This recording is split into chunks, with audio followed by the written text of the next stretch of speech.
nos chers intervenants, Monsieur Raoul, Monsieur Wan, Monsieur Judikaël et Monsieur Ndoui, et aussi nos chers participants. Alors, je passe la parole à Madame Madina pour faciliter le webinaire. Merci.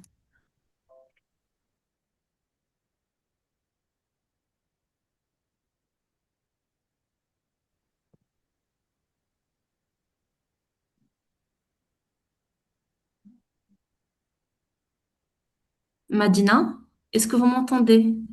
Oui, un instant, oui, je vous Oui, entends maintenant. Merci bien. parfait, merci. Merci bien. Donc, je vais passer à l'ouverture, à la session d'ouverture. Donc, mesdames et messieurs, chers participants, chers partenaires, bonjour à toutes et à tous. C'est avec un grand plaisir que nous vous souhaitons la bienvenue à ce deuxième webinaire co-organisé par la Fondation africaine pour l'apprentissage tout au long de la vie et l'Institut de l'UNESCO pour l'apprentissage tout au long de la vie. Ces échanges s'inscrivent dans le cadre du cycle de webinaires mensuel de la Fondation et portent aujourd'hui sur le thème Apprentissage tout au long de la vie en Afrique, valoriser les savoirs et traditions pour construire des sociétés apprenantes. L'apprentissage tout au long de la vie est aujourd'hui au cœur des priorités internationales et africaines, comme en témoigne l'agenda 2030, le cadre d'action de Marrakech et l'agenda 2063 de l'Union africaine. Dans le contexte africain, ces dynamiques appellent à repenser les systèmes éducatifs afin qu'ils soient à la fois plus inclusifs et davantage enracinés dans les réalités culturelles, linguistiques et sociales du continent. C'est dans cette perspective que s'inscrit notre webinaire aujourd'hui. À travers ces échanges, nous souhaitons mettre en lumière la richesse des savoirs, des traditions éducatives et des langues africaines comme levier essentiel de l'apprentissage tout au long de la vie. Cette rencontre sera également l'occasion de réfléchir aux pistes permettant de mieux valoriser et intégrer ces ressources dans les politiques et pratiques éducatives afin de construire des systèmes d'apprentissage plus pertinents, équitables et adaptés au contexte africain. Pour nourrir cette réflexion, nous avons aujourd'hui l'honneur d'accueillir des personnalités de haut niveau dont les parcours illustrent un engagement exceptionnel en faveur de l'éducation et des politiques d'apprentissage en Afrique et à l'international. Donc, nous avons Monsieur Adam Awan, qui a été directeur de l'Institut de l'UNESCO pour l'apprentissage tout au long de la vie. Il a été également ministre de l'Éducation au Mali et administrateur de l'OIF. Notre deuxième intervenant est Monsieur Mamadou Ndoye, qui a été également ministre au Sénégal, secrétaire exécutif de l'Association pour le développement de l'éducation en Afrique et membre du comité scientifique du projet de l'UNESCO sur l'histoire générale de l'Afrique. Nous avons comme troisième intervenant Monsieur Judikaël Aladatin, professeur en planification et gestion de l'éducation et responsable du continuum des programmes de deuxième cycle en administration et éducation au Canada. Avant de commencer, je souhaiterais partager quelques consignes pratiques afin d'assurer le bon déroulement de cette session. D'abord, nous vous invitons pour tous les participants à garder vos micros coupés pendant les interventions et à poser vos questions dans le chat. Ces questions seront traitées à la fin des interventions. Nous avons également un formulaire qui sera partagé dans le chat et nous vous remercions de bien vouloir le renseigner afin de recevoir les informations relatives à nos prochaines activités et initiatives. Sans plus tarder, je vous propose d'ouvrir officiellement ce webinaire et Et Et avant d'ouvrir officiellement ce webinaire, permettez-moi de vous informer d'un léger ajustement dans notre agenda. Nous avons Monsieur Aziz Kachou, le président de la Fondation, qui a eu un imprévu de dernière minute et interviendra dans ce contexte lors de la session de clôture. Nous allons donc débuter ces échanges par l'allocution d'ouverture de Monsieur Raoul Valdez Cotera, qui est le coordonnateur en chef du programme à l'Institut de l'UNESCO pour l'apprentissage tout au long de la vie. Monsieur Valdez Cotera, je vous passe la parole. Vous avez la parole. merci Madina.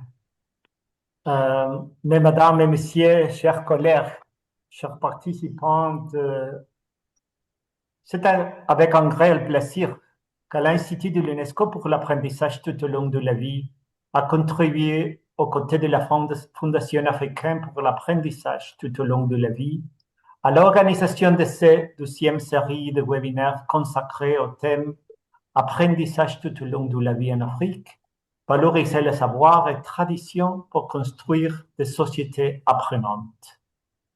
J'ai salué la qualité de cette collaboration fondée sur une ambition commune visant promouvoir des approches d'apprentissage ancrées dans les réalités africaines et ouvertes aux enjeux actuels. Je souhaite exprimer la profonde gratitude de l'UIL à M. Adam Awan, ancien directeur de l'Institut, figure éminente de la réflexion internationale sur l'apprentissage tout au long de la vie. Ainsi que M. et Mme Ndoye, éminents experts de politique éducative et acteurs engagés de longue date en faveur du développement de l'éducation en Afrique. Leur disponibilité et leur engagement constant en faveur d'une vision humaniste, inclusive et contextualisée dans l'apprentissage méritent d'être tout particulièrement salués. J'adresse également mes remerciements à M. Jadikael Adatin ainsi qu'à l'ensemble des participants pour leur présence et leur contribution à cette réflexion collective.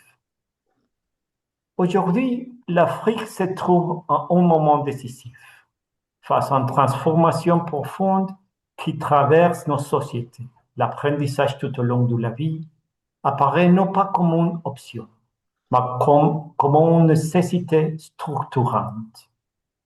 Mais cette nécessité pose une question fondamentale. Comment pense l'apprentissage tout au long de la vie à partir de l'Afrique et non simplement pour l'Afrique? Les travaux sur l'apprentissage tout au long de la vie montrent que l'apprentissage ne peut être réduit à un cadre institutionnel unique. Il s'inscrit dans une pluralité d'espaces formels, non formels et informels et repose sur des dynamiques sociales, culturelles et communautaires. En Afrique, cette dynamique prend une forme particulière profondément ancrée dans les réalités sociales et culturelles. La recherche menée par le UIL sur le fondement de l'éducation des adultes en Afrique montre que l'apprentissage est étroitement lié à la vie sociale. Il se construit tout au long de la vie à travers de l'expérience, des échanges entre générations et la vie en communauté. Il contribue non seulement à la formation des individus, mais aussi au renforcement de la cohésion sociale et au développement des sociétés. Cette perspective rejoint les réflexions développées dans l'International Review of Education de l'UIL, qui mettent en avant une approche humaniste de l'éducation centrée sur la personne, les relations et les valeurs en lien avec les traditions de l'humanisme africain. Dans le prolongement de cette approche, les travaux de l'UIL sur l'alphabétisation et sur le multilingualisme rappelaient que les langues occupent une place centrale dans les dynamiques d'apprentissage. Elles ne sont pas de simples outils de communication, mais des vecteurs de pensée, de transmission de savoir et d'ancrage culturel. Ces différentes contributions convergent vers une idée forte. L'apprentissage tout au long de la vie ne peut être pertinent et transformateur que s'il est ancré dans les contextuels culturels, linguistiques et sociaux dans lesquels il s'inscrit. Ce socle conceptuel constitue bien entendu également un levier essentiel pour les actions de renforcement de capacités menées par l'UIL auprès des pays africains en but de consolider les politiques et stratégies d'apprentissage tout au long de la vie. Dans cette perspective, l'Afrique constitue un espace d'innovation et de production de savoir capable de contribuer à la redéfinition des paradigmes éducatifs. Chers participants, ce webinaire s'inscrit dans cette ambition. Ouvrir un espace de dialogue entre savoir académique, savoir communautaire et expérience sociale d'apprentissage, afin de nourrir des réflexions susceptibles d'éclairer les politiques publiques. Il ne s'agit pas seulement de penser autrement l'éducation en Afrique, mais de contribuer à partir de l'Afrique à une transformation plus globale de manière de concevoir l'apprentissage. Je remercie une fois encore l'ensemble intervenant, ainsi que bien entendu notre co-organisatrice, la Fondation africaine pour l'apprentissage tout au long de la vie. Je souhaitais des échanges riches et porteurs de perspectives nouvelles. Je vous remercie. Un grand merci à notre collègue Raoul Valdés pour ce mot d'ouverture. Je vais passer la parole maintenant à ma collègue Sarah de la Fondation qui va poursuivre avec la modération pour pour la session relative au contenu de ce webinaire. Sarah, je vous passe la parole. Merci beaucoup, Madina, pour cette introduction. Merci beaucoup et chaleureusement notre intervenant, Monsieur Raoul Valdés-Cotera, pour votre mot d'ouverture particulièrement riche, ainsi que l'ensemble des participants pour leur présence et leur participation active à ce webinaire. Donc, nous allons à présent entamer la séquence dédiée aux interventions structurées autour de 3 axes complémentaires, en lien bien évidemment avec la thématique de la valorisation des savoirs et des traditions dans la construction de la société, des sociétés apprenantes en Afrique. Donc, nous commencerons par le premier axe consacré à la compréhension des fondements de l'apprentissage en Afrique à travers les approches dominantes et les réalités socioculturelles. Donc, j'ai le plaisir de donner la parole à Monsieur Adama Ouane. Monsieur Adama Ouane, professeur Adama Ouane, ancien ministre de l'Éducation nationale du Mali, ancien directeur de l'Institut de l'UNESCO pour l'apprentissage tout au long de la vie, l'UL, ancien administrateur de la francophonie et un expert international indépendant en matière d'éducation et d'apprentissage tout au long de la vie, de politique, stratégie et renforcement des capacités. Pendant 30 ans de carrière à l'UNESCO, il a apporté des services dans 150 pays, contribué à la transformation institutionnelle de l'UL, participé également à toutes les conférences internationales sur l'éducation depuis j'en tiens en 1990. Il a parallèlement été rédacteur et président du conseil d'administration de la Revue internationale de l'éducation, IRE, donné des cours magistraux dans plusieurs universités prestigieuses et publié ou dirigé la rédaction d'une quarantaine d'ouvrages et d'articles sur l'éducation, l'alphabétisation et l'éducation non formelle, l'apprentissage tout au long de la vie, l'utilisation des langues nationales et l'humanisme. En plus de quelques langues africaines, il parle français, anglais, russe et allemand. Il a aussi obtenu plusieurs distinctions honorifiques et est membre depuis 2008 de la prestigieuse Hall of Fame, la plus haute distinction pour les spécialistes de l'éducation et de la formation des adultes. Monsieur Ouane, vous avez la parole. Merci. Vous m'entendez? Oui, on vous entend très bien, Monsieur Ouane. Merci et bonjour tout le monde. Permettez-moi d'abord évidemment de remercier et de saluer Monsieur Mamadou Ndoye, le doyen, l'aîné et le guide qui a été de tous les combats. Il a été aussi membre du conseil d'administration de l'Institut de l'UNESCO pour l'éducation et évidemment secrétaire exécutif de l'ADA, qui est le think tank qui a le plus contribué au développement de l'éducation en Afrique. Mesdames et messieurs, chers participants, chers collègues et amis de l'Afrique et de l'apprentissage tout au long de la vie, permettez-moi en guise d'introduction avant même la position du problème, pour emprunter une expression canadienne, une excursion sur le thème général de ce webinaire, sur la thématique qui est la mission, la raison d'être de l'IUL et de la Fondation africaine pour l'apprentissage tout au long de la vie, à savoir l'apprentissage tout au long de la vie, la création de sociétés, non seulement de savoir, mais perpétuellement apprenantes et transformatrices.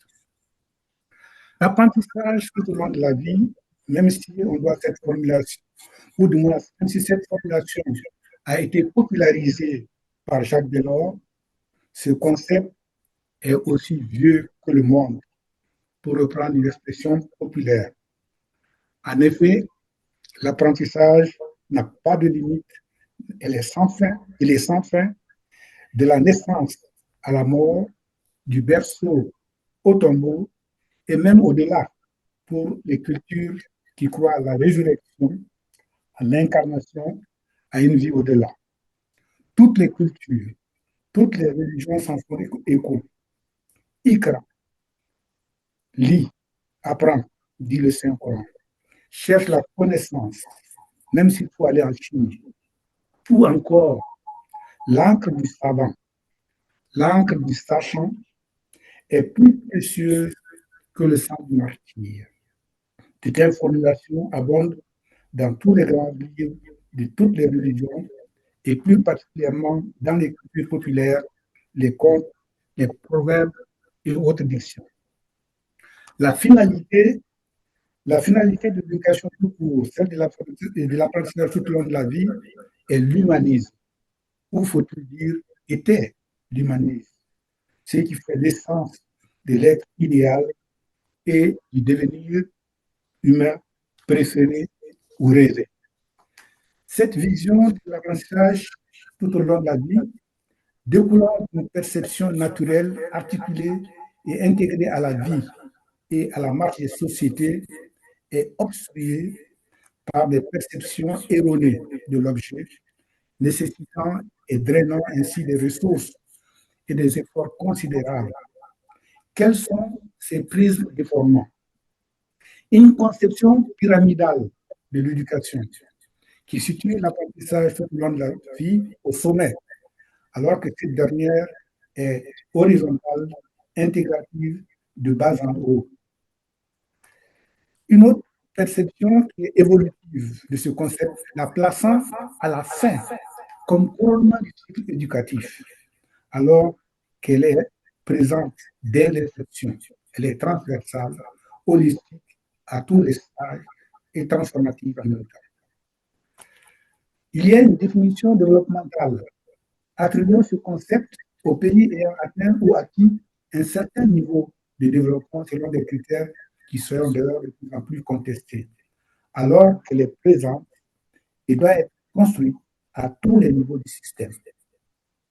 Une réduction, une assimilation du concept à une forme ou une modalité d'éducation, comme l'éducation permanente, l'éducation des adultes, la formation professionnelle ou l'enseignement supérieur, pour mentionner les formations les plus courantes et qui continuent malheureusement de figurer dans les initiatives et documents majeurs comme l'ONU 4 des Nations Unies ou les stratégies continentales d'éducation de l'Union africaine.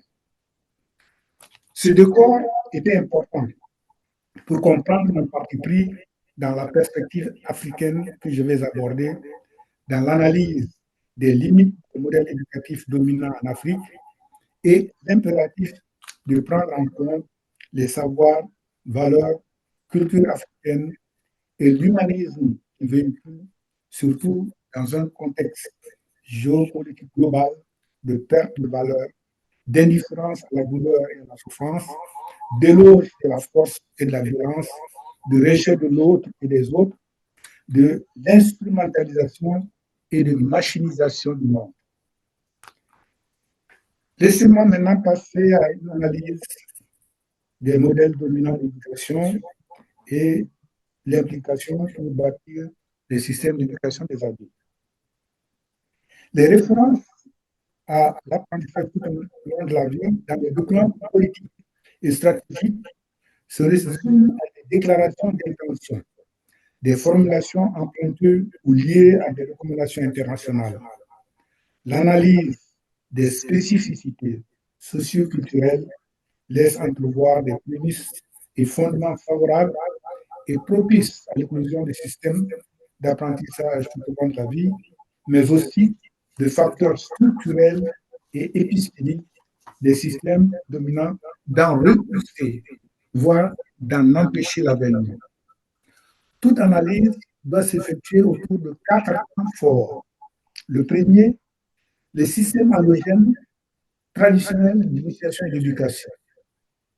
Deuxième temps fort, l'éducation coloniale. Troisième, les systèmes post-indépendance. Et quatrième, évidemment, les récents efforts de véritable refondation en plaçant à la convergence de redécouverte des savoirs et valeurs traditionnelles et l'impératif de l'innovation, de la créativité et de l'anticipation face aux exigences liées à l'accélération des mutations et transformations du monde. Les systèmes traditionnels d'éducation et de formation. L'Afrique n'est pas un désert éducatif. Il y régnait des systèmes divers et sophistiqués d'éducation et de formation, abusivement confinés à l'initiation pour en réduire la portée, afin de magnifier l'imposition et l'implantation de l'éducation occidentale dans la plupart des pays du continent. L'Afrique n'est donc pas un désert éducatif. Elle est au contraire un continent de traditions éducatives anciennes, riches, complexes et profondément enracinées dans les sociétés. Monsieur Wan, est-ce que vous m'entendez? Je Oui, m'excuse de vous avoir interrompu. Excusez-moi. Juste, je pense que vous utilisez deux appareils pour vous connecter au webinaire. C'est pour ça qu'on entend des échos. Et c'est pas très clair votre son. alors, Est-ce que vous pouvez juste utiliser un seul appareil ou ou couper le micro sur l'un des deux? attendez, je vois ce que je peux faire, peut-être.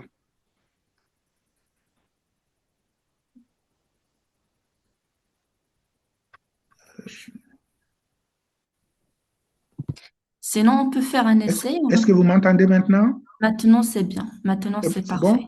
C'est Oui, c'est parfait? parfait. Merci Sûr? beaucoup. Merci. Ok, très bien. Je disais donc que l'Afrique n'est pas un désert, elle est au contraire un continent de traditions éducatives anciennes, riches, complexes et profondément enrichies dans les sociétés. Avant l'école dite moderne, il existe encore des systèmes intégrés d'éducation traditionnelle, des systèmes et réseaux d'initiation et de formation, des mécanismes huilés, sensibles et sophistiqués de transmission intergénérationnelle, des formes d'apprentissage, de pratique et d'expérimentation intégrées à la vie quotidienne, préparant pour le présent et le futur. On y apprend à cultiver, à produire, à soigner, à gouverner, à créer, à méditer, à rêver, à jouer, à se divertir. Mais surtout, on y apprend à devenir, car on ne naît pas homme, on le devient, dit-on dans plusieurs sociétés africaines. C'est ce cheminement et parcours initiatique de l'enfant Peul du Poulon que retrace Ampateba dans son livre Kaïdara. C'est à cela qu'est dédié le Centre multipolaire d'enseignement traditionnel d'O Kaïdara, dirigé par le professeur Ibrahim Ndiaye.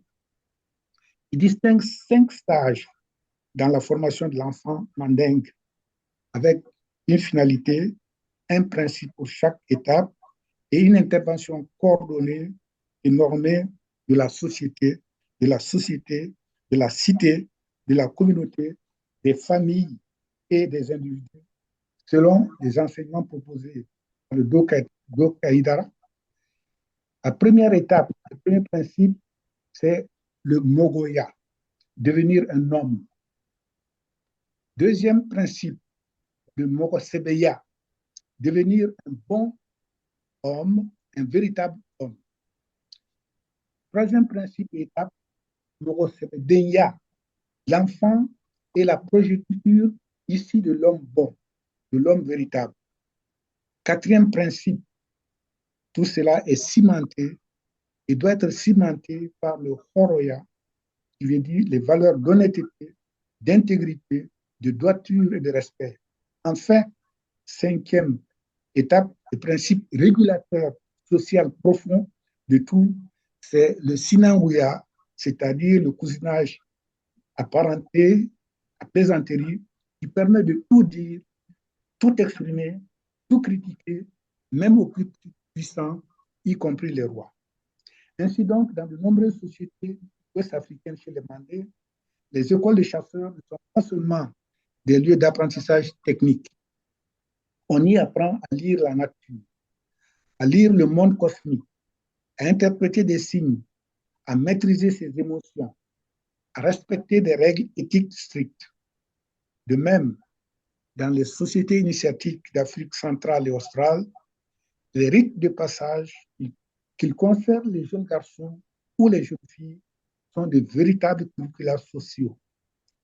Apprentissage des responsabilités, compréhension des rôles sociaux, transmission des valeurs morales, acquisition de compétences pratiques.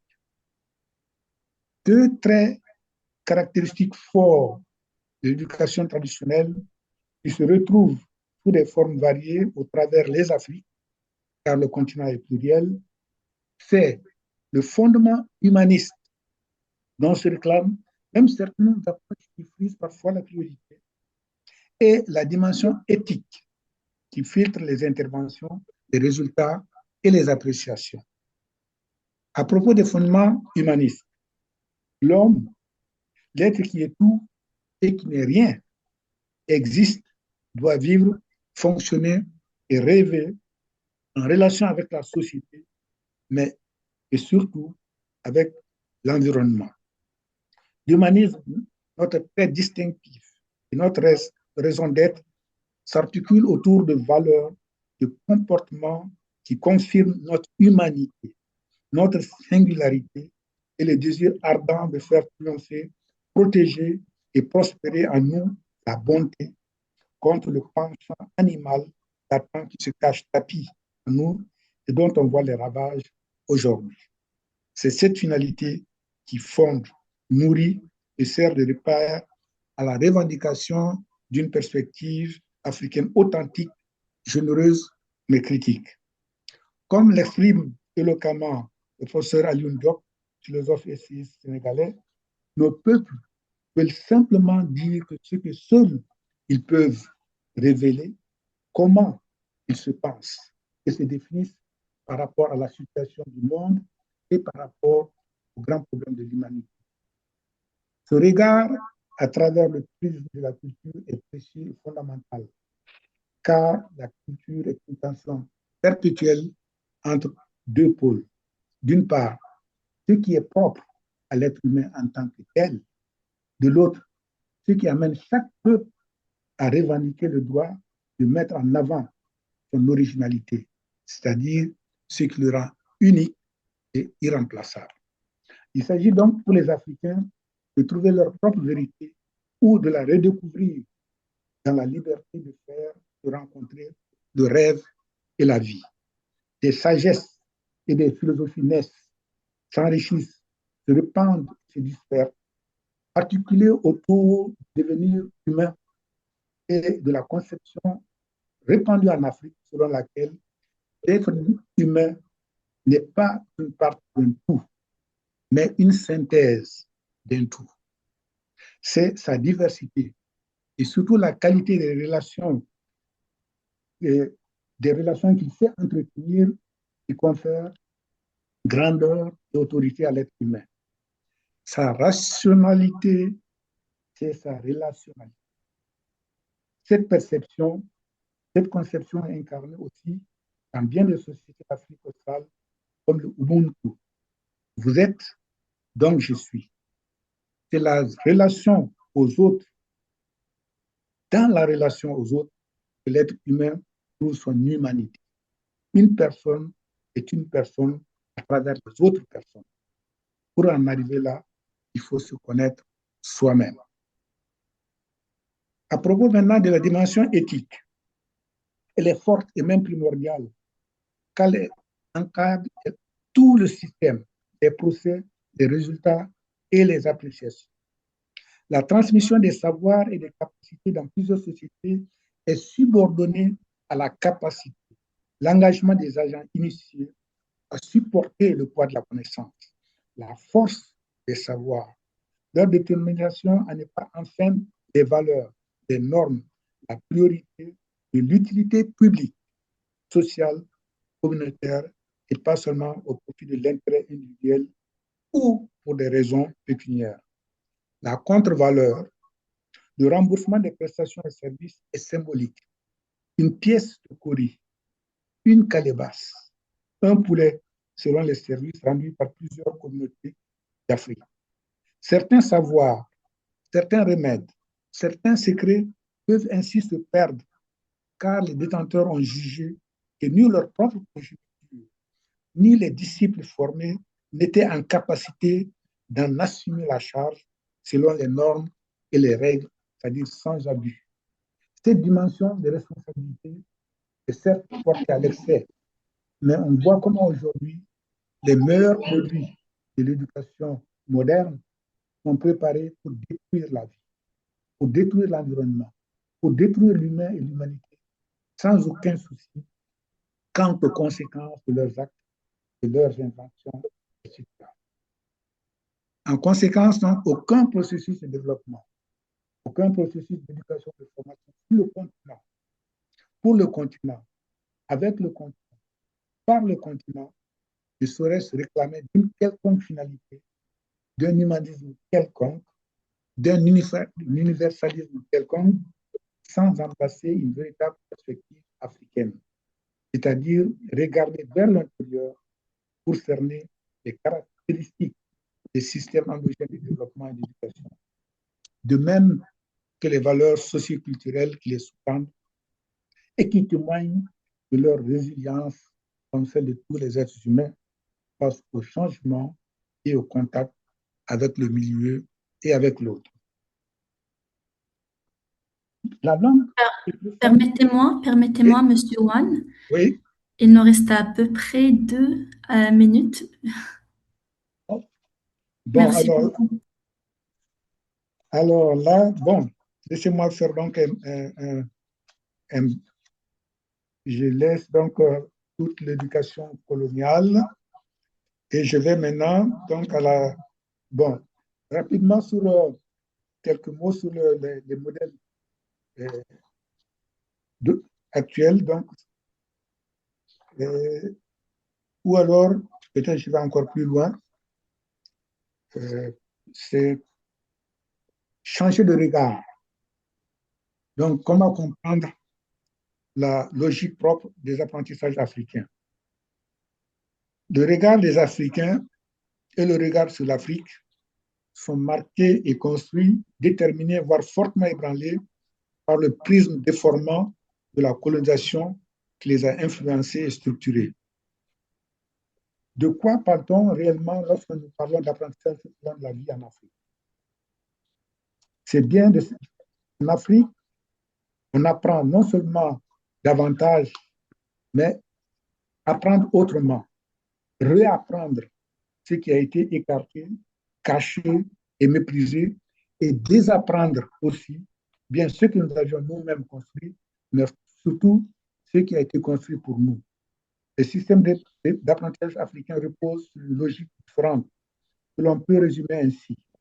On n'apprend pas seulement pour savoir, on apprend pour se connaître soi-même, pour être, pour faire, pour devenir, pour transformer et pour appartenir et vivre en harmonie avec la société, la nature et le monde transcendantal. C'est donc cela, au fond, l'apprentissage tout au long de la vie. C'est cela qu'il faut redécouvrir et reconstruire en décolonisant et déconstruisant des marques visibles de la colonialité sur les systèmes éducatifs dominants. Nous sommes donc à une période charnière, d'un côté un héritage culturel puissant, et l'autre des transformations technologiques sans précédent. Donc, pour un véritable vers une refondation du système éducatif, ce que nous devons faire, c'est une forme de refondation qui reconnaît la pluralité des savoirs, qui est ancrée dans les savoirs et les réalités locales et qui articule intelligemment tradition et innovation et transformation.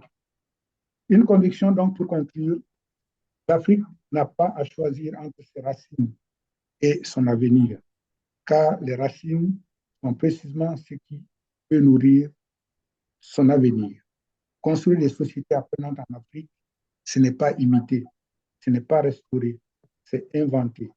Inventer à partir de ce que nous sommes, de ce que nous savons, de ce que nous voulons devenir.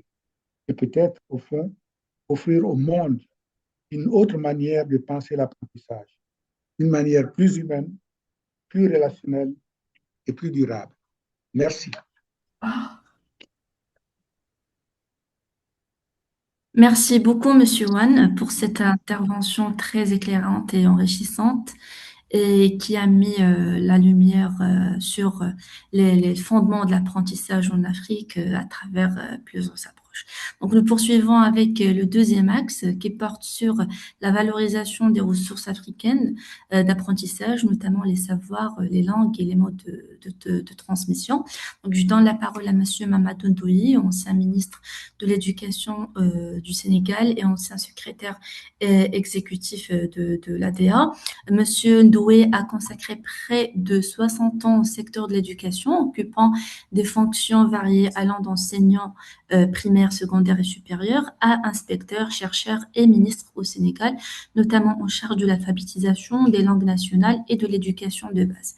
Et s'est également illustré sur la scène africaine et internationale en siégeant dans les conseils d'administration de plusieurs institutions majeures telles que l'Institut de la Banque mondiale, l'Institut de l'UNESCO pour l'éducation et le Bureau international de l'éducation. Elle a exercé des responsabilités inspirantes, notamment comme vice-président de la Fédération internationale des syndicats d'enseignants pour l'Afrique, coordinateur d'initiatives de l'ONU pour l'Afrique et secrétaire exécutif de l'ADA, Association pour le développement de l'éducation en Afrique. Expert reconnu, il a contribué à l'élaboration de programmes éducatifs dans plusieurs pays africains, en particulier pour améliorer la scolarisation à la fin des années 1990 et au début des années 2000. Elle a aussi participé à de nombreuses rencontres internationales en tant que conférencier ou coordinateur technique. Elle est par ailleurs membre du comité scientifique du projet de l'UNESCO sur l'histoire générale de l'Afrique. Son engagement exceptionnel en faveur du développement de l'éducation a été récompensé au niveau international par l'UNESCO, qui lui a décerné la prestigieuse médaille Comenius. Monsieur Ndoué, vous avez la parole et si vous avez une présentation à partager, merci de le faire. Merci beaucoup, madame. Je remercie également et je salue les organisateurs, nos collègues de l'UE et également tous les participants à ce webinaire. Je n'ai pas de présentation, ma présentation, disons, est orale. Je n'ai pas de texte à présenter. Je voudrais, en guise d'introduction, d'abord remercier mon ami et frère Adama, avec qui nous avons beaucoup travaillé sur le terrain continental pour la promotion de l'éducation, et lui dire aussi toute ma solidarité dans l'épreuve que traverse actuellement le peuple malien et que nous partageons ici au Sénégal. Cela dit, la problématique et les enjeux de la valorisation des ressources d'éducation et elle me semble être une question, disons, critique. Parce qu'en Afrique comme ailleurs, la durabilité de l'éducation et de l'apprentissage doit reposer avant tout sur une base endogène. Il se trouve qu'en Afrique, le modèle éducatif dominant n'est pas le produit de l'évolution interne des sociétés africaines, mais a été imposé de l'extérieur et le plus souvent en sous-estimant, voire en disqualifiant le patrimoine africain, notamment culturel et linguistique. C'est aussi pourquoi ce que l'on appelle la crise actuelle de l'apprentissage en Afrique doit être surtout lu comme une crise de ce modèle exogène qui, actuellement épuisé, ne cesse de se heurter à des défis persistants, signe d'un statu quo. Dans ce contexte, la valorisation des ressources africaines d'apprentissage ne relève pas simplement de l'introduction d'une innovation dans nos systèmes éducatifs ou de simples réformes. En fait, elle s'inscrit dans une problématique beaucoup plus radicale, une problématique de revitalisation des systèmes, voire de rupture et de refondation des systèmes éducatifs. Ces transformations sont grosses d'enjeux critiques parce que s'y joue le renforcement de la qualité et de la pertinence des apprentissages, les questions d'inclusion et d'équité de l'éducation, de nouvelles opportunités élargies d'apprentissage tout au long de la vie et l'émergence de sociétés éducatives africaines, sans compter la question critique du développement endogène en Afrique. Pour examiner toute cette problématique, je vous propose une réflexion autour de 4 questions. Premièrement, qu'entend-on par ressources éducatives et ressources africaines d'apprentissage? Deuxièmement, comment peut-on les valoriser dans les systèmes éducatifs actuels? Troisièmement, comment promouvoir un écosystème qui soit propice à l'affirmation de ces ressources? Et quatrièmement, quelle perspective nous ouvre la valorisation des ressources africaines d'apprentissage? Première question, qu'entend-on par ressources africaines d'apprentissage? L'identification de ces ressources peut s'opérer par une approche systémique et historique. C'est tout d'abord un environnement naturel spécifique composé d'écosystèmes, d'hydrosphère, de lithosphère, de climat, de lumière solaire, de biosphère, de relief, etc. Ces différentes composantes de l'environnement africain sont sources et objets d'apprentissage et qui défient et ont défié pendant plusieurs siècles la pensée et l'action des Africains qui étaient confrontés à des problèmes de survie et d'épanouissement progressif. Et c'est dans les interactions entre les Africains et cet environnement que sont développés des savoirs et des pratiques pour la connaissance et la transformation du milieu environnant, ainsi que différents types de ressources mobilisables pour l'apprentissage. Des ressources qui étaient pour vivre, savoirs et pratiques relatifs à l'agriculture, à la médecine, à l'artisanat, aux diverses technologies répondant aux besoins vitaux de l'homme, savoir et pratique pour vivre ensemble en communauté, culture, langue, institutions, organisations sociales, pour s'épanouir et promouvoir l'identité des différentes communautés, jeux, ressources orales, récits, littérature, contes, proverbes, histoires, chants, pour savoir et pratique pour transmettre aux autres générations et aux générations suivantes les parcours initiatiques, les matériels et méthodes de transmission profanes ou sacrés, intergénérationnels ou entre pairs, les jeux, les instruments, les démonstrations pratiques,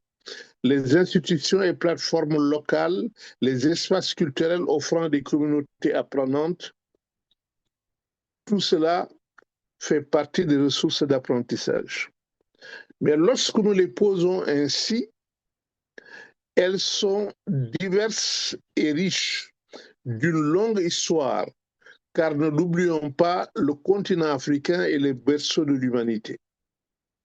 Mais cela soulève aussi un risque, le risque de percevoir ces ressources comme des objets du passé. Or, il s'agit de ressources endogènes, et endogène, comme le disait Kizerbo, ne signifie ni autarcisme, ni repli sur soi, ni référence unilatérale et optionnelle au passé ou au traditionnel, ni retour à l'éducation précoloniale. Et que endogène signifie avant tout revendication préalable d'être soi-même, avant tout commerce avec autrui. Ce qui signifie que les ressources africaines d'apprentissage constituent des ressources intrinsèquement enracinées dans la fibre historique et bioculturelle des communautés africaines. Mais elles n'en sont pas pour autant des ressources innées, car elles ont été construites de manière cumulative par des communautés africaines au fur et à mesure des progrès et des défis de l'histoire. Elles sont ouvertes à l'évolution et aux leçons de l'expérience, comme elles le sont face aux mutations technologiques et aux exigences scientifiques de notre siècle. La seconde question, c'est comment les valoriser dans le système contemporain. Du point de vue méthodologique, la valorisation de ces ressources africaines au XXIe siècle doit reposer sur les données probantes de l'expérience et de la science. En effet, les tentatives avortées comme le modèle guinéen d'éducation africaine développé par Sékou Touré nous enseignent que les approches spontanées et intuitives sont peu productives sur le terrain de l'endogénéisation des modèles éducatifs. L'adaptabilité de la plupart des ressources aux exigences éducatives actuelles se joue dans le travail technique et scientifique préalable, comme celui fait sur les langues africaines, où il y a eu transcription, stabilisation, instrumentation, enrichissement lexical, aménagement didactique, modélisation pédagogique, avant de pouvoir les intégrer de manière convenable dans le système éducatif.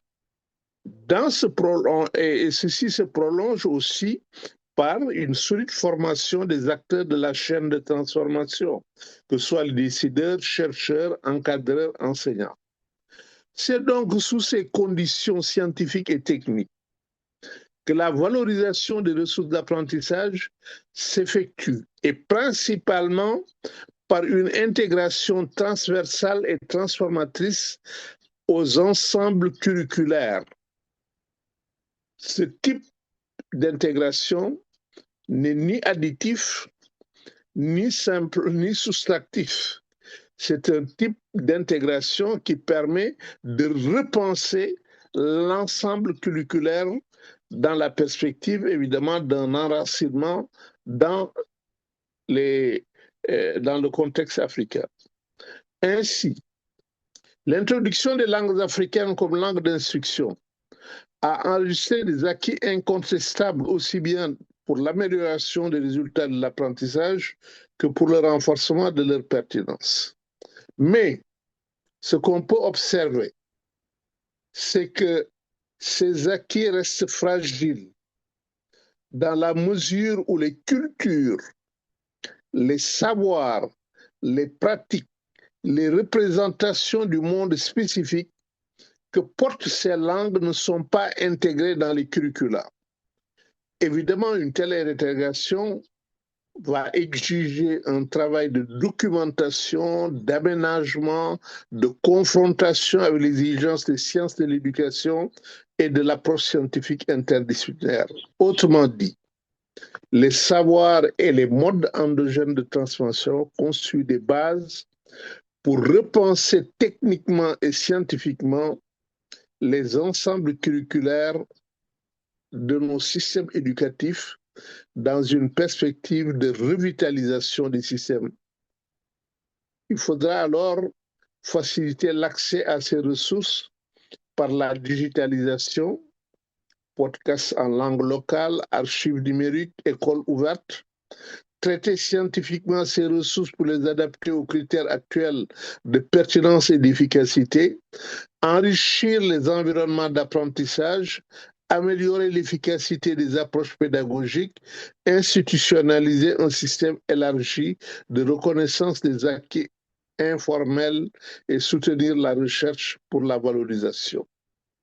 Alors, pour aller dans ce sens et réussir la mise en œuvre, il est vital de promouvoir un écosystème propice au développement des ressources africaines d'apprentissage.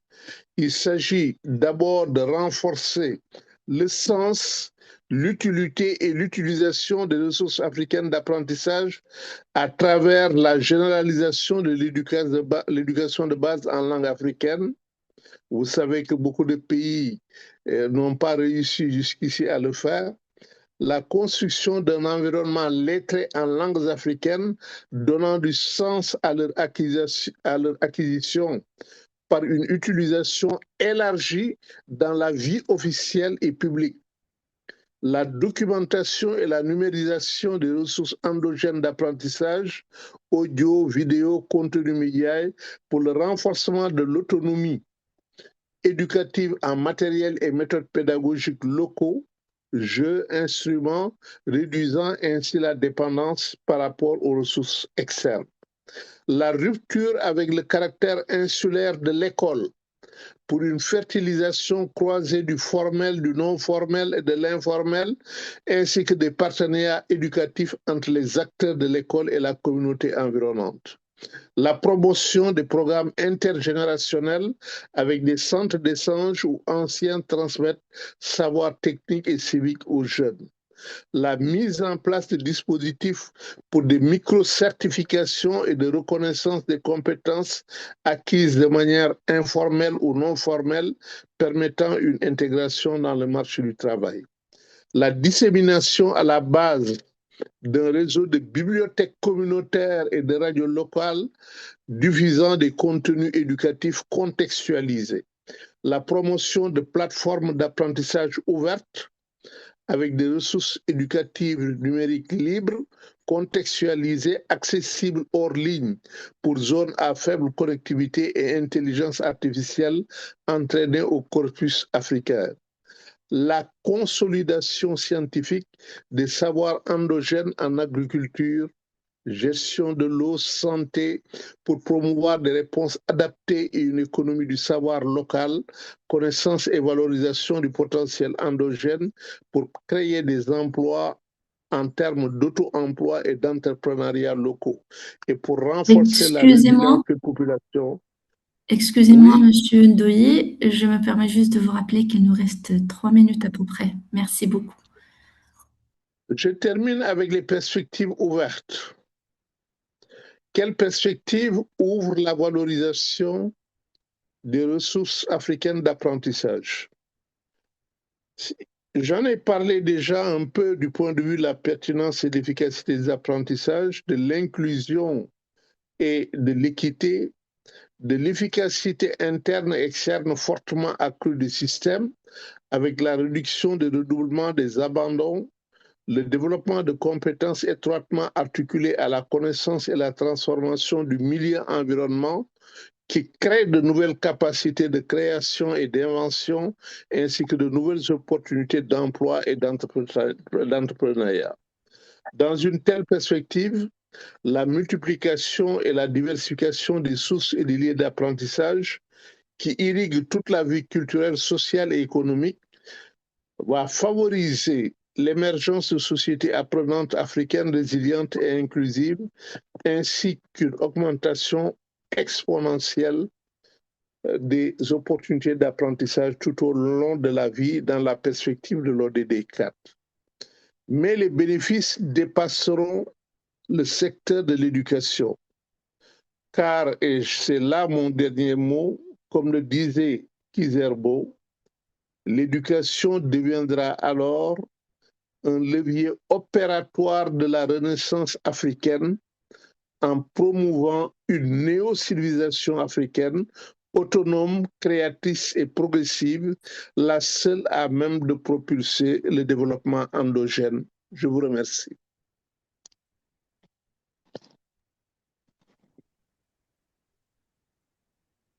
Merci beaucoup, Monsieur Ndoye, pour votre présentation assez riche et qui a mis en évidence le rôle fondamental, la valorisation des ressources africaines d'apprentissage et qui a mis en particulier le rôle fondamental des savoirs et des langues africaines.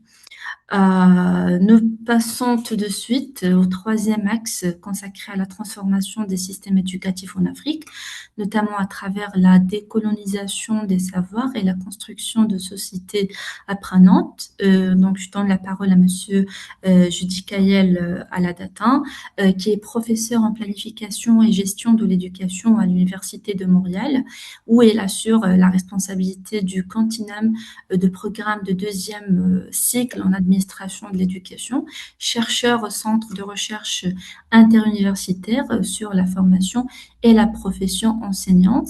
Elle est également membre du laboratoire interdisciplinaire de recherche sur l'enseignement supérieur. Ses travaux portent sur la gouvernance des systèmes éducatifs, le leadership scolaire, la mobilisation et la valorisation des données en éducation, ainsi que sur l'intégration du numérique et de l'intelligence artificielle dans la gestion de l'éducation. Il est également lauréat du prix du meilleur chercheur francophone de moins de 40 ans, décerné en 2021 par l'Agence universitaire de la francophonie. Il mène de nombreuses collaborations de recherche au Canada, en Europe francophone, en Afrique subsaharienne et en Haïti. Monsieur Judy Kayel, vous avez la parole. Merci. Est-ce que vous m'entendez bien? Oui, très bien. Parfait.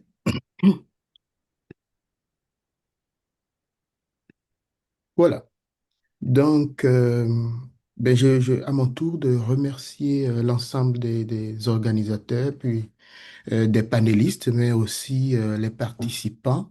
Donc, mon propos va porter vraiment à la suite donc, des premières communications de très haut niveau sur... ma communication portera plutôt sur la transformation donc, des systèmes éducatifs. Et je voudrais commencer plutôt par une question qui, euh, qui me taraude l'esprit.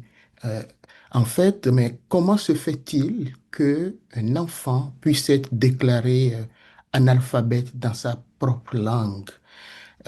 C'est une interrogation qui est formulée dans des thèmes très proches de ce que certains auteurs ont eu à faire, certains auteurs comme Joseph Kizerbo, Thiongo aussi. Et il me paraît essentiel de me pencher sur cette question parce que dans certains pays, cette question ne se pose pas.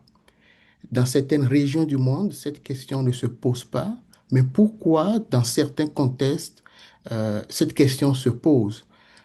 À tout le moins, certains enfants peuvent parler leur langue maternelle, mais n'avoir aucune notion de l'écriture de cette langue-là.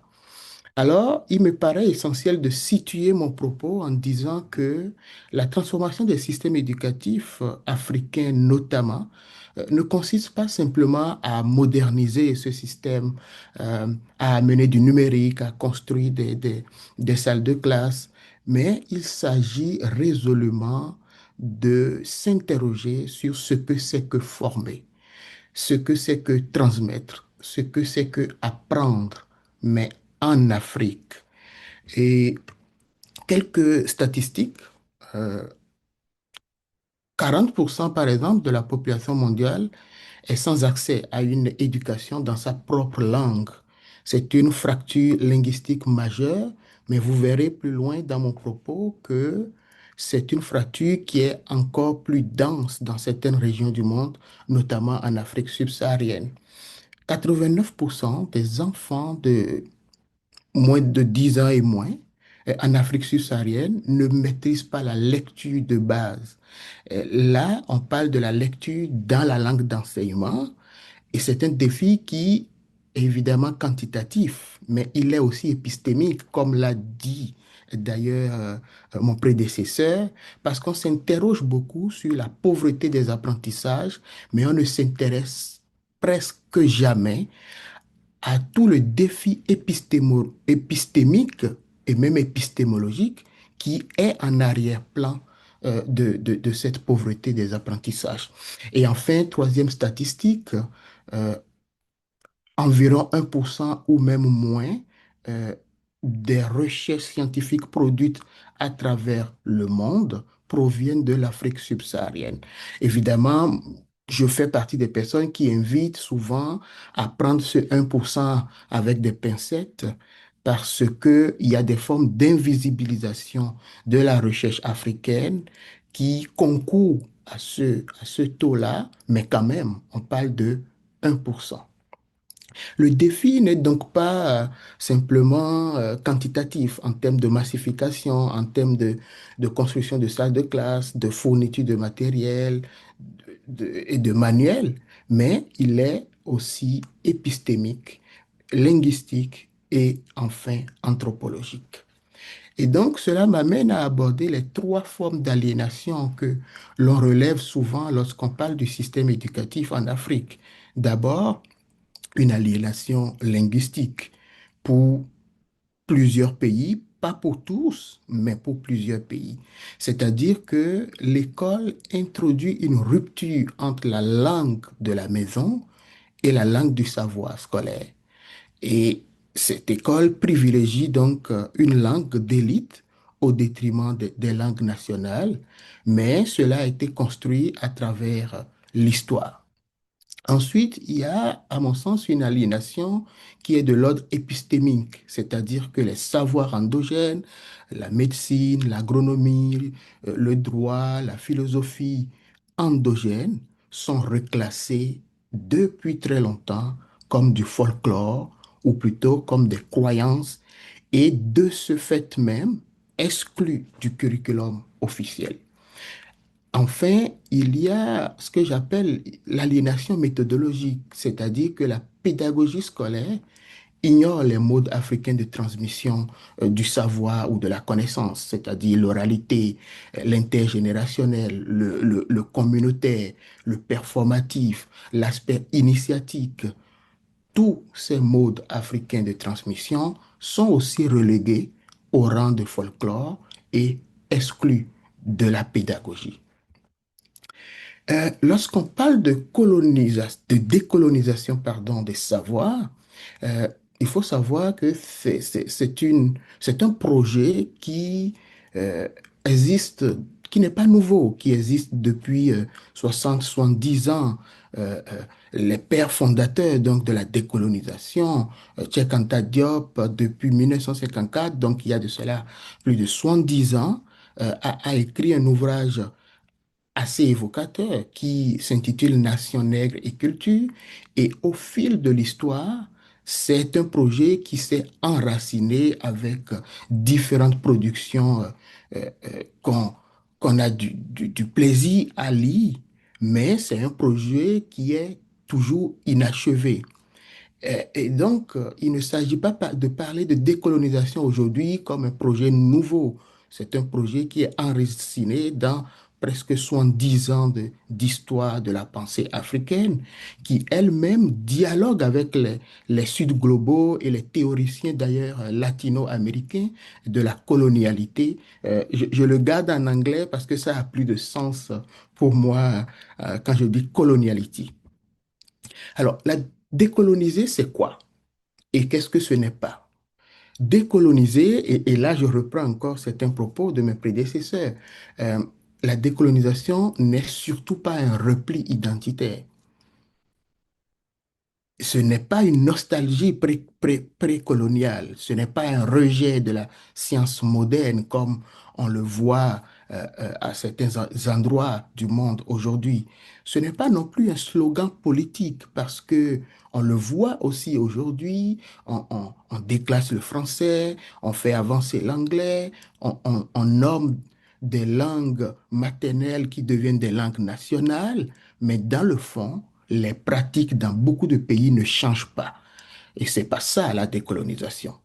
La décolonisation, c'est plutôt un travail qui est de l'ordre épistémologique, qui commence d'abord à interroger les conditions de production et de hiérarchisation des savoirs. C'est une opération résolument de pluralisation qui essaye d'élargir les canons scientifiques au savoir endogène. Et ça, Paulin Routongi l'a très clairement montré dans son ouvrage sur les savoirs endogènes. Mais c'est aussi une refondation institutionnelle, donc des curricula, des pédagogies et même des modes de gouvernance des systèmes éducatifs. Il s'agit aussi d'une opération de pluriversalité où, en reprenant les propos d'Achille Mbembe et de Mignolo, où l'Afrique parle au monde depuis ses propres lieux. À mon sens, il y a donc 4 dimensions de la colonialité du savoir. Cette colonialité est d'abord de l'ordre géopolitique au niveau des pouvoirs. C'est-à-dire que dans l'histoire, on a construit une forme de hiérarchisation des sociétés. Et c'est-à-dire qui décide dans ces sociétés de ce qui mérite d'être su et enseigné. On a forgé depuis avant même la colonisation et par le biais de la colonisation, on a forgé une forme de hiérarchisation géopolitique où un enfant aujourd'hui au Bénin connaît par exemple plus Camus que Paulin Rontongi, par exemple.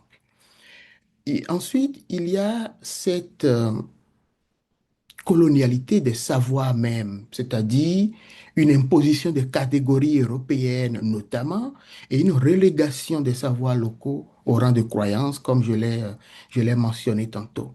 Il y a aussi une forme d'imposition de la langue coloniale qui s'est érigée comme le seul vecteur, la seule langue légitime de la science et de l'école. Et enfin, à mon sens, il y a une certaine infériorisation, la production de subjectivité où l'apprenant intériorise une norme étrangère comme l'étalon du vrai. Et après, on s'étonne que au sein de la population, lorsque une innovation vient d'ailleurs, que les personnes soient plus portées vers cette innovation que les innovations au niveau local, alors même que c'est l'école qui a reproduit cette forme d'infériorisation, cette colonialité de l'être en globalité. Alors, j'aborde ici, mais très rapidement, les modèles de l'héritage colonial de l'Afrique africaine, de l'école africaine, euh, que l'on retrouve dans la littérature en 3 catégories. D'abord, le modèle français qui est tourné résolument vers l'assimilation. Et donc, la logique, c'est de produire des citoyens français en Afrique dès le départ. Donc, c'était cette logique-là. Ce que cette logique produit, c'est un effacement linguistique, mais aussi un effacement culturel et une profonde coupure avec les communautés. Ensuite, il y a eu une forme d'adaptation de ce modèle que l'on retrouve dans le rapport Phelps-Stokes, qui est appelé l'école adaptée aux besoins coloniaux. Désormais, il ne s'agit plus de produire des citoyens français, mais de former des populations pour servir les besoins coloniaux. Donc, l'influence, c'est qu'il y a une forme de reproduction de la subordination économique à travers la formation des cadres qui doivent être des subalternes euh, aux colons. Et enfin, il y a le modèle britannique qui est plutôt une forme d'usage utilitaire des langues locales. Donc, les langues locales sont utilisées dans une certaine mesure, mais il y a une hiérarchisation très forte, donc au niveau linguistique, et un clivage est de plus en plus persistant entre l'élite et la masse. Et donc, ces trois logiques diffèrent par leur forme, mais convergent dans leur effet globalement. C'est-à-dire que on assiste à une éducation qui est conçue depuis ailleurs, pour ailleurs. Euh, Alors même que les savoirs endogènes regorgent d'une richesse méconnu, et j'hésite sur le mot méconnu parce qu'il y a énormément d'auteurs qui nous l'ont fait savoir. J'ai pris ici l'exemple de Paulin Routonji qui distingue en 6 catégories l'ensemble des formes de savoir avec des exemples qui auraient pu être valorisés. Donc ces savoirs ne sont pas des reliques, mais ce sont des ressources qui sont actuelles et qui peuvent nous aider à penser le présent et l'avenir, comme l'a dit Paulin Routonji dans plusieurs ouvrages d'ailleurs. Il y a des savoirs qui relèvent de la médecine et de la pharmacopée, il y en a qui relèvent de l'agronomie, de l'architecture, du droit et de la gouvernance, mais aussi de la philosophie, des arts, de la littérature orale. Et toutes ces formes de savoir endogènes sont invisibilisées et invisibles euh, euh, dans les connaissances que l'on reproduit au sein des écoles actuellement. Euh, à mon sens, dans ce mécanisme, la question de la langue me semble être l'une des pierres angulaires. J'en arrive à ma fameuse statistique, c'est-à-dire que 80% des élèves en Afrique subsaharienne sont scolarisés dans une langue qui n'est ni leur langue maternelle, ni la langue que ces personnes, ces enfants parlent à la maison. Et après, on fait quand même des analyses sur la pauvreté des apprentissages, on s'étonne de beaucoup de résultats, on s'étonne du décrochage, alors même que cette statistique devrait nous aiguiller vers la cause ou l'une des causes les plus probables. Euh, L'enseignement dans une langue étrangère est véritablement un point de rupture, notamment dans l'école fondamentale. Parce que apprendre dans une langue que l'on ne maîtrise pas, que l'on ne parle pas à la maison, induit évidemment une charge cognitive qui est double, peut conduire au décrochage, peut conduire aussi à une forme de rupture entre l'école et les familles, mais aussi à une exclusion symbolique, c'est-à-dire que le savoir scolaire demeure celui d'un autre, jamais celui de la communauté. Et c'est donc sur la base de ce diagnostic que je propose ici trois axes complémentaires qui pourraient amener à décoloniser les systèmes éducatifs. Et cela se, se construit dans le prolongement de ce que d'autres acteurs ont eu à déjà dit, dans ce que d'autres auteurs ont déjà proposé, qui est ici regroupé euh, dans une forme de proposition discutable. Cette proposition est donc en trois axes. Un premier axe qui concerne la refondation des contenus, un second axe qui concerne le renouvellement des pédagogies et un troisième axe qui concerne la reconfiguration véritablement de la gouvernance des systèmes éducatifs. Il ne s'agit pas de mettre Ah, en œuvre... excusez-moi, Monsieur Oui, Judicaël, oui, excusez-moi. Il vous reste à peu près 3 minutes. Merci beaucoup. c'est parfait. Alors, en ce qui concerne le premier axe, qui consiste à refonder les contenus et le curricula, on a déjà des bases sur lesquelles on peut partir. Euh, euh, En ce qui concerne l'histoire et la géographie, il faudrait faire de l'histoire générale de l'Afrique, qui a été publiée en 8 volumes, une ressource centrale et non périphérique des curriculums.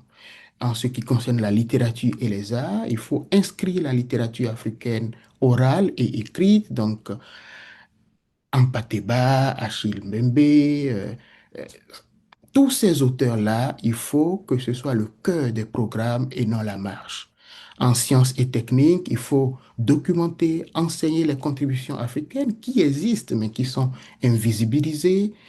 Et en ce qui concerne la philosophie, l'éthique, les sciences sociales aussi, il faut ouvrir des espaces pour la pensée africaine. Il faut étudier l'Afrique contemporaine à partir des chercheurs africains et de leurs concepts. En ce qui concerne le second axe, qui porte sur le renouvellement des pédagogies et des langues, il faut aller vers la perspective du bilinguisme additif. Il faut un investissement durable dans la production de manuels et il faut adopter des modèles de langue première, langue forte. Euh, En ce qui concerne les méthodes et les milieux, il faut articuler l'école formelle et l'éducation non formelle parce que on est dans cette forme de hiérarchisation où l'éducation s'arrête à l'école alors que il faut faire tomber les murs des écoles pour l'ouvrir à la société et c'est là que prend le sens même de l'éducation tout au long de la vie. Et le troisième axe concerne la reconfiguration de la gouvernance. Il faut bien évidemment inscrire tout cela dans la stratégie continentale de l'éducation pour l'Afrique et essayer de générer une forme de coopération dans une logique vraiment entre les pays concernés. Alors, cela nous amène donc à construire résolument des sociétés apprenante et construire société apprenante sur la base donc de la décolonisation euh, veut dire une société qui est pluraliste, qui articule les savoirs endogènes, les savoirs avec les savoirs scientifiques et les savoirs d'expérience, qui est plurilingue, donc qui reconnaît les langues nationales comme langue de savoir, euh, qui est intergénérationnel, intègre pleinement les aînés, qui est communautaire, qui articule la palabre et la délibération sur la chose éducative, mais qui est aussi suffisamment éthique, donc qui replace l'humain au centre. Et donc là, je parle de tout le courant du Ubuntu pédagogique, au-delà de la seule efficience en éducation. Et il y a déjà des exemples qui existent donc, dans plusieurs pays sur lesquels on peut construire. Donc, je pense que je vais finir en citant donc Joseph Kizerbo qui dit que on éduque ou on périt et actuellement on est en train de périr. Il faut savoir que décoloniser n'est pas tourner le dos au monde, mais c'est d'y entrer par sa propre porte. Et c'est pour cela que je fais vraiment mien les propos que j'ai cités au début. Il faut que l'Afrique parle au monde mais depuis ses propres lieux. Voilà, je m'en arrête là. Merci beaucoup, Monsieur Judicaël, pour cette contribution assez pertinente qui met l'accent sur la transformation des systèmes éducatifs en Afrique. Je vous remercie. Je tiens à remercier très sincèrement l'ensemble de nos intervenants pour la richesse de leurs contributions qui apportent des éclairages complémentaires et particulièrement pertinents sur cette thématique de notre webinaire d'aujourd'hui. Et je cède à présent la parole à Madina pour la suite de la modération. Merci à tous.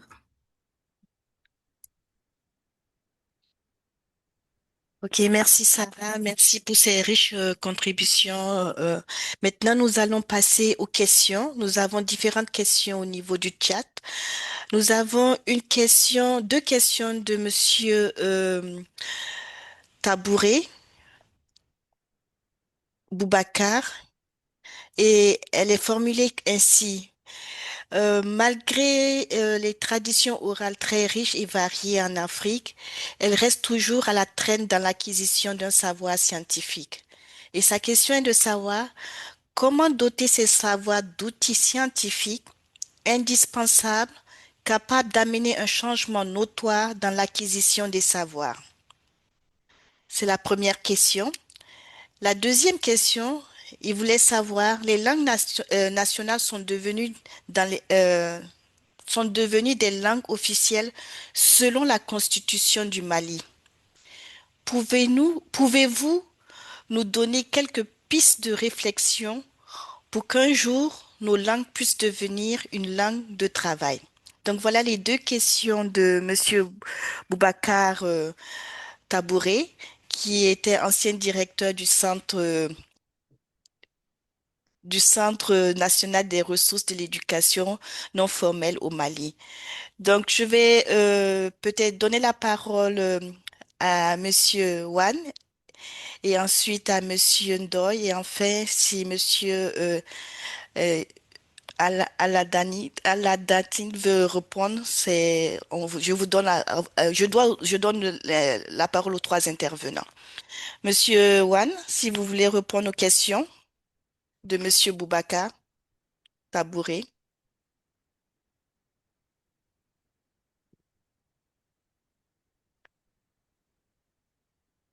La première question,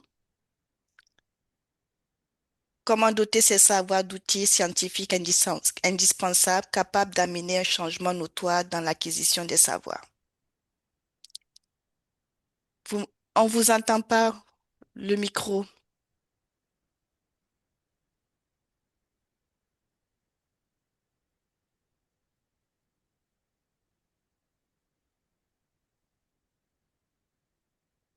Bon, en attendant que Monsieur Wan essaye de... On vous entend pas? Non, ça Bon, va pas encore. Voilà, c'est bon maintenant. c'est bon maintenant? Oui, mais il y a un écho. Il y a toujours un écho. Neko.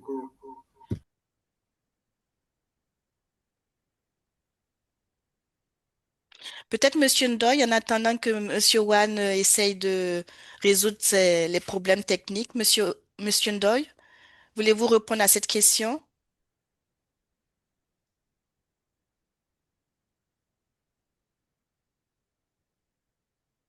Monsieur Wan, c'est bon maintenant ou... Je ne sais pas si vous nous entendez.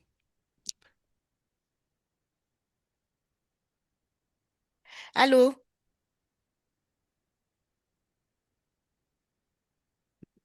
Monsieur Ndoye, vous nous entendez? Ok, donc je passe la parole à Monsieur Aladatin. Peut-être si vous voulez répondre à ces questions, s'il y a une question spécifique qui vous est adressée également. Avant d'arriver, vous m'entendez? Oui, on vous entend très bien. Avant d'arriver à la question spécifique sur les deux premières questions, euh, Mhm, je pense que on a quand même déjà des pistes qui ont été tracées et sur lesquelles on peut construire.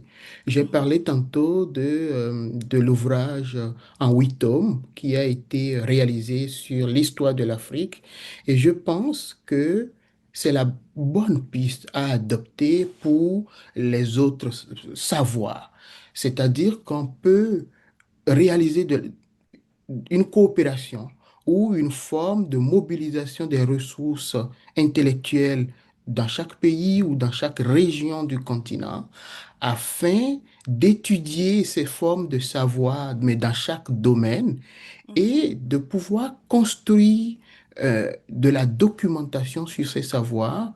Et sur la base de cette documentation, ben, le système éducatif pourrait s'appuyer pour développer comment est-ce qu'on peut valoriser ces savoirs-là, comment est-ce qu'on peut enseigner ces savoirs aux apprenants. Mais il y a ce travail de base qui manque. Et c'est pour cela que lorsqu'on rentre dans cette entreprise de valoriser les savoirs endogènes qui existent, soit on tombe dans quelque chose de désuet, soit on tombe dans quelque chose qui n'est pas actuel et on veut retourner à des savoirs qui sont précoloniaux, alors que c'est pas de ça qu'il s'agit. Donc, il faut ce travail de base, sinon on surfe toujours sur une vague et on n'y arrivera jamais. C'est vraiment ce que je pense.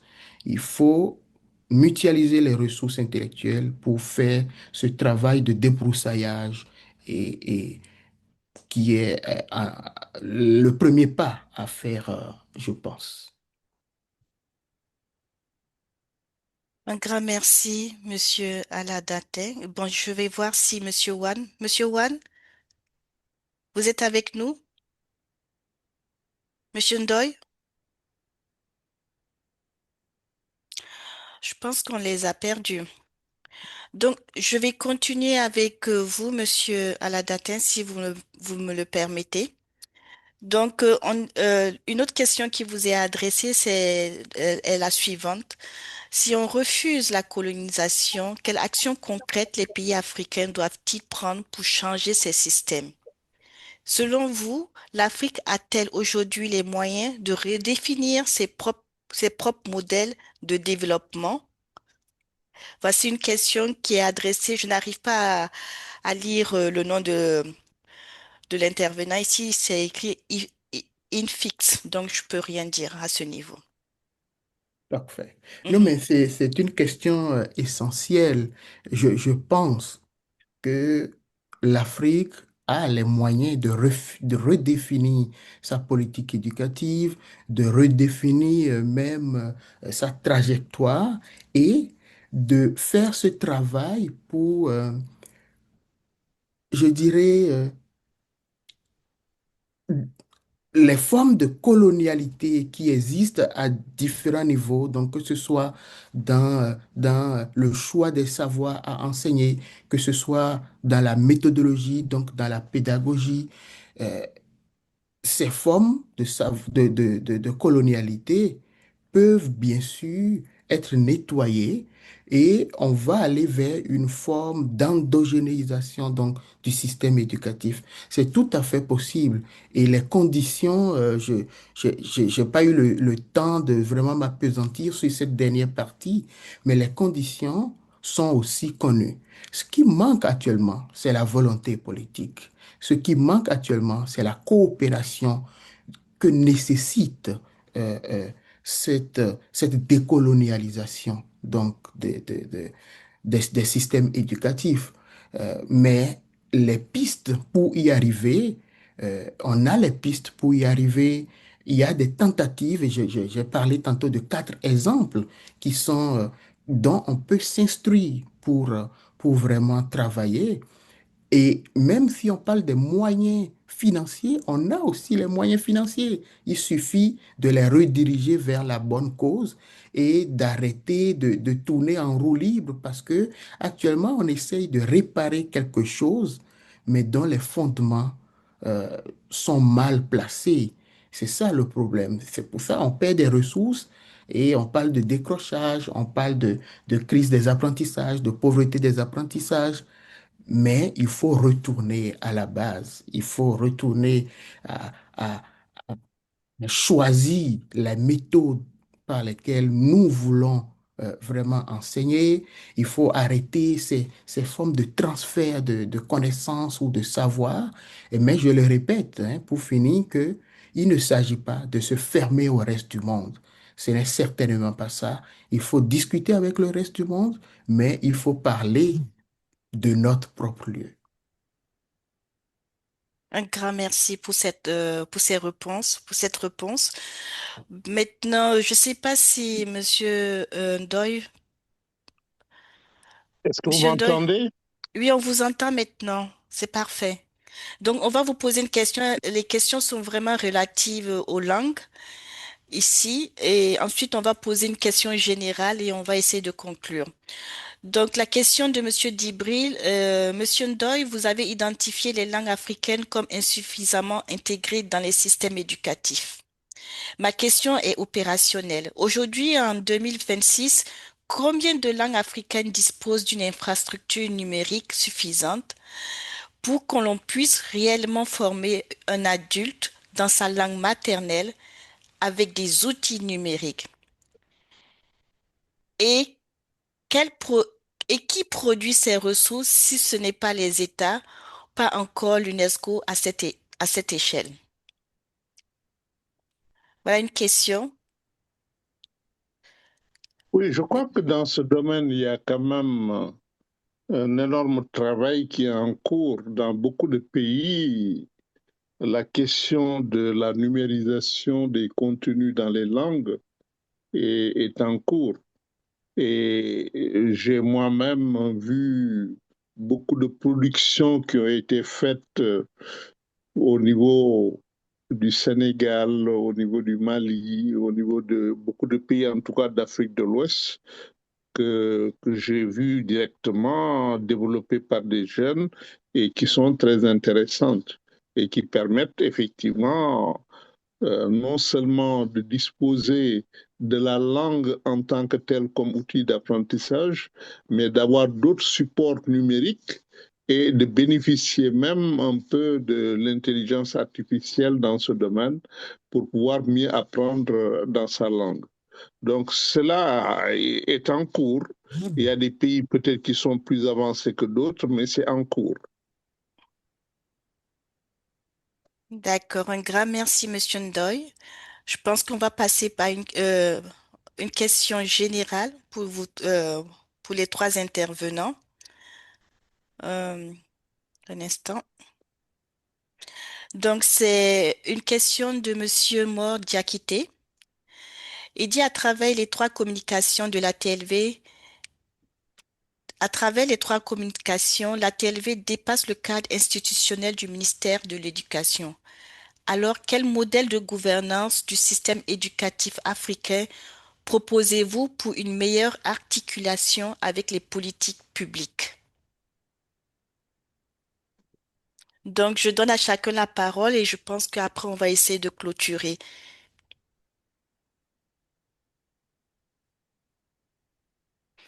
Monsieur Wan, vous êtes avec nous? Je pense qu'il a des soucis de connexion. Entendez? Oui, on vous entend maintenant, mais toujours avec un écho, mais ça Oui, fait mais rien. j'ai Allez-y. enlevé l'écho, mais ça passe pas là. Donc, D'accord, allez-y, allez-y. oui, oui. Donc, la question était, vous avez entendu la question? Oui, j'ai entendu toutes les questions. Hum, En réalité, il y a d'abord la question d'institutionnalisation et de fait aussi que toutes ces actions doivent être réellement abordées de manière très holistique. Quand on parle de langue officielle, quand on parle d'aménagement linguistique, de doter les langues de capacités, y compris aussi d'outils, de les numériser, c'est une approche qui est tracée et on crée les conditions, les institutions qui travaillent en chaîne et ça dépasse le ministère de l'Éducation, comme le disait la dernière question. C'est une question, l'éducation, elle englobe, c'est une question de société. Il y a l'implication du ministère de l'Éducation, des autres ministères du développement, de la culture et tout. Et donc, ces actions sont des actions nationales et c'est des projets qui doivent être créés et avancer en même temps. Il ne s'agit pas simplement de dire, ce n'est pas simplement linguistique, ce n'est pas une question de langue. C'est une question d'éducation, de transformation, de vision et de perspective.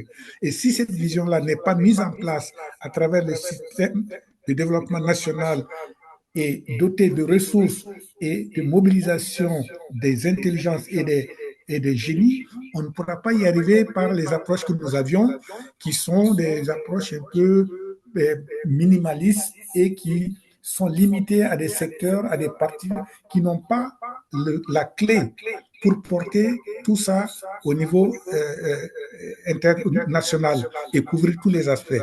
Ça, c'est une question fondamentale en ce qui concerne les langues officielles, les, les langues nationales.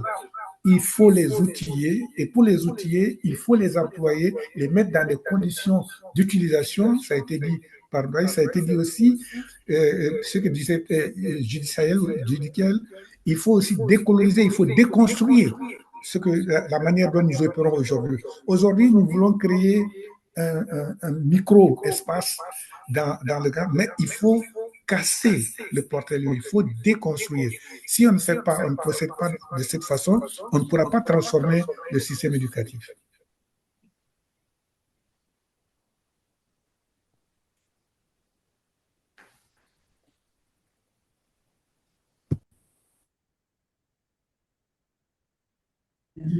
Madina, votre micro est coupé. Ok, donc maintenant je donne la parole à Monsieur Ndoye et ensuite à Monsieur Aladatine par rapport à cette question. Je la répète, la TLV dépasse le cadre institutionnel du ministère de l'Éducation alors quel modèle de gouvernance du système éducatif africain proposez-vous pour une meilleure articulation avec les politiques publiques? C'est une question de Monsieur Diakate.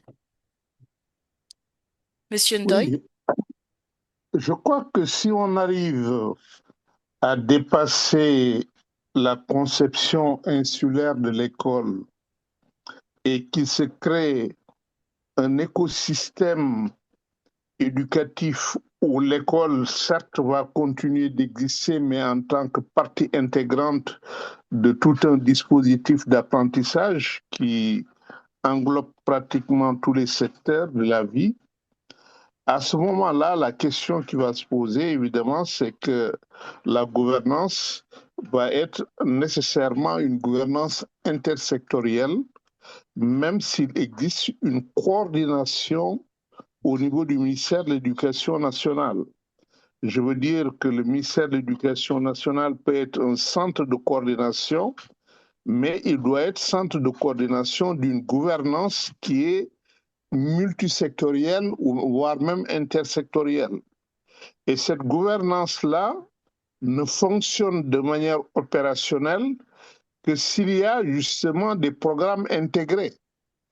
Il va falloir avoir des programmes intégrés et des approches intégrées qui font que ce n'est plus l'éducation seule qui est, qui est là, mais que les autres secteurs et enseignements sont là. Lorsque, par exemple, vous développez une éducation à la santé, je ne vois pas comment aujourd'hui vous pouvez développer cette éducation de la santé sans une approche intégrée avec le ministère de la Santé. C'est une question qu'aujourd'hui, l'école conçue de manière insulaire peut traiter comme cela, mais dans une perspective justement où on aura cet écosystème, il est clair qu'il va falloir ouvrir et avoir une collaboration avec le ministère de la Santé. Donc, des approches collaboratives et intégrées vont être absolument indispensables dans les programmes qui vont être développés, y compris par le secteur de l'éducation.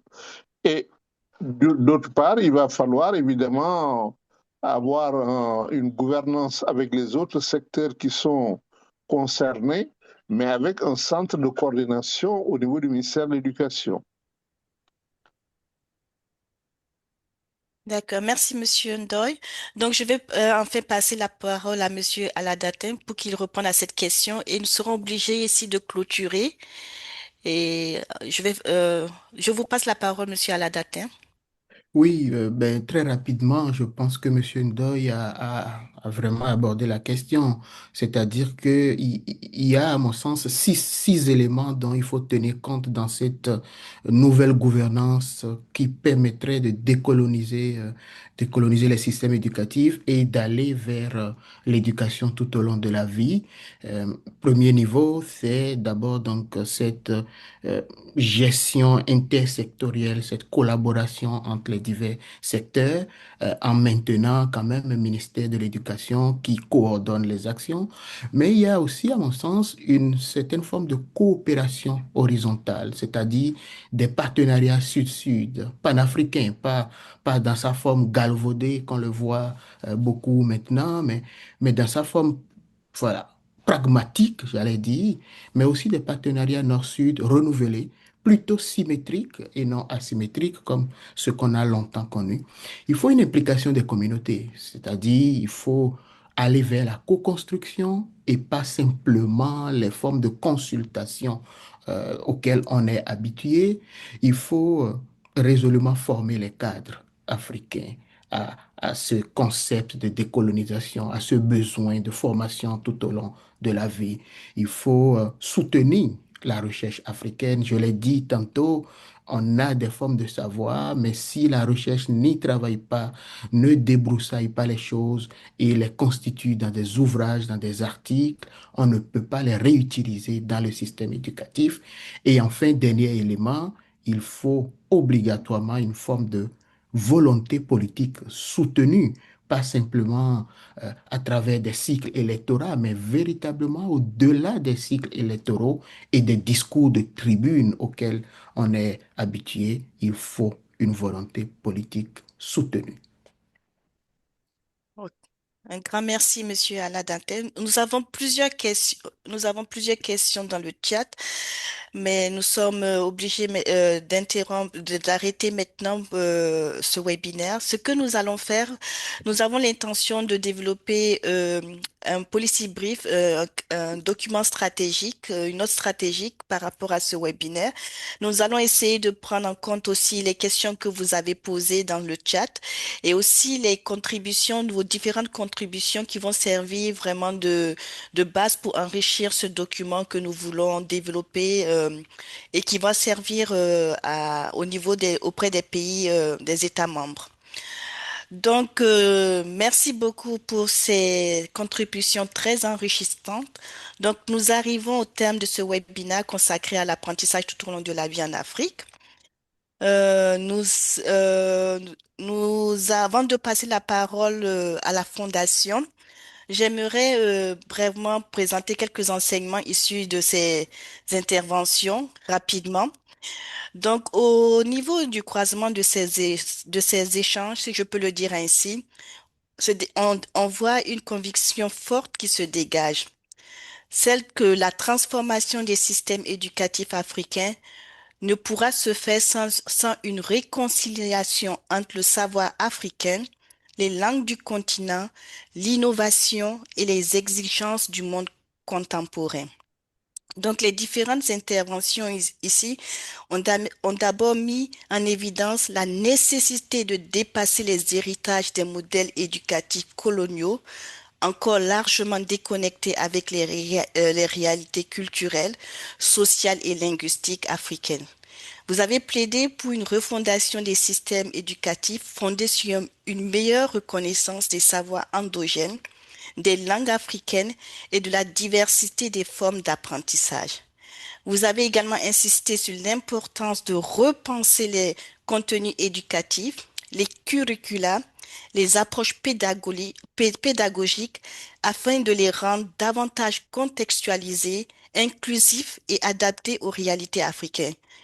Il s'agit non seulement de transmettre des savoirs, mais aussi de valoriser les expériences, les compétences locales et les acquis issus des apprentissages formels, non formels et informels. Un autre point essentiel qui est ressorti au cours de ces discussions est que les ressources africaines d'apprentissage, à savoir le savoir local, les traditions éducatives, les langues, le mode de transmission, ne doivent pas être perçues comme marginales, mais comme des leviers stratégiques pour construire des sociétés apprenantes, plus pertinentes, équitables et durables. Enfin, les interventions ont aussi souligné cette valorisation des héritages africains qui doit s'accompagner d'une ouverture à l'innovation, au numérique et aux transformations technologiques. Donc, comme vous l'avez souligné, l'enjeu n'est donc pas ni un retour au passé, ni une simple reproduction des modèles extérieurs, mais bien la construction de sociétés apprenantes capables d'articuler souveraineté, conjonctive, créativité, innovation et développement durable. Un grand merci encore pour ces interventions très riches. Je passe maintenant la parole à ma collègue Sarah de la Fondation, en l'absence du président, Monsieur Cachot, qui ne pourra pas intervenir. Sarah? Merci beaucoup, Madina. Donc, avant de clôturer ce webinaire, permettez-moi tout d'abord de vous transmettre les salutations de Monsieur Aziz Rechour, président de la Fondation africaine pour l'apprentissage tout au long de la vie, qui n'a malheureusement pas pu joindre à nous aujourd'hui en raison d'un imprévu de dernière minute. Donc, je tiens également à adresser nos sincères remerciements à l'Institut de l'UNESCO pour l'apprentissage tout au long de la vie, pour l'excellente collaboration et la co-organisation du webinaire, et particulièrement à Madame Madina Bouli et Monsieur Raoul Valdez-Coltera pour cette précieuse collaboration. Donc, nos remerciements vont également à l'ensemble des intervenants pour la qualité et la richesse de leurs contributions qui y ont permis d'alimenter une réflexion particulièrement pertinente autour de la valorisation des savoirs et traditions pour construire des sociétés africaines apprenantes. Je remercie également chaleureusement tous les participants pour leur présence, leur intérêt, leur échange tout au long de cette session et nous aurons le plaisir de vous retrouver prochainement dans le cadre d'un nouveau webinaire le mois prochain et qui sera consacré à une autre thématique liée à l'apprentissage tout au long de la vie. On vous remercie encore une fois pour votre participation. Je vous souhaite une excellente journée. Merci à tous. Merci. Au revoir. Voilà. Au revoir. Merci. Au revoir, merci, bonne journée. Bonne journée. Au revoir et à bientôt. À bientôt. Au revoir.